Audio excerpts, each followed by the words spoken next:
Hey guys, it's Matt here, and I just want to give you a quick diagnostic tip on a Nissan Armada.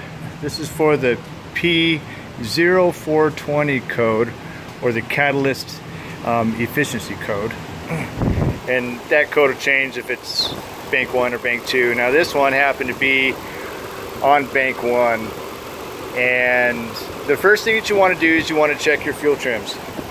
So what I have a Modus Ultra here, and I do love this scanner. And even if you have maybe a cheaper O'Reilly or AutoZone scanner, it'll be just fine. It'll work to be able to tell you what you want to know. So the first thing that you want to do, at least on this one, I got to go to engine data 2, and I want to check my fuel trims. My long-term fuel trims. Nissan is a little bit different than most other cars.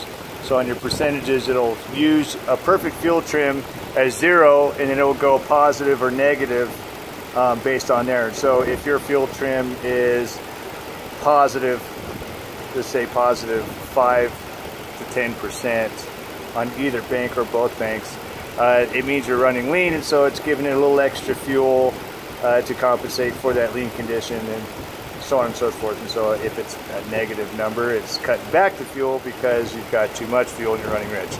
Nissan's a little different. Your baseline is actually 100. So long-term fuel trim is 104 on bank 1 and 103 on bank 2, which is pretty darn good. So I consider that a pretty clean running engine. And so once you verified that your fuel trims are good, then you want to go and check your your heated oxygen sensors, which are the downstream sensors on your exhaust system.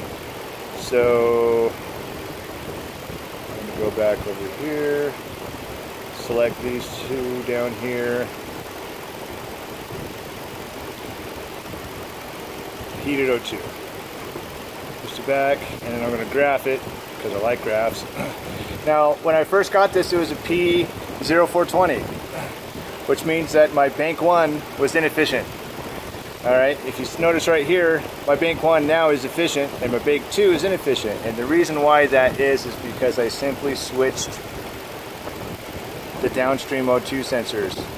That is a very quick and effective way of checking to make sure that you're not going to throw a $500 catalytic converter at a car that only needs a $70 to $100 O2 sensor.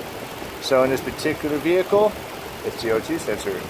So I just saved the customer a lot of money, and you can save yourself a lot of money too. And I mean, if nothing else, even if you don't have access to a scanner, you can make the swap. You can get the information that you want just by heading down to your local O'Reilly, AutoZone, Napa, or whatever. Any of those companies that will let you use a scanner. All right, first thing, your first run in there, check and make sure that like I said, your fuel trims are good. All right, and then note what your voltages are on your O2 sensors. Go make the swap and see if the fault has followed the banks. All right. From Nissan, it actually says that your downstream O2 sensors, all right, should not fluctuate above and below 0.5 volts. All right, so you see this one right here, at least in this section of the graph, I'm actually going between 0.7 and 0.74, which is perfect. This one I can't get to go above 5, and it needs to be above 5 to be running correctly.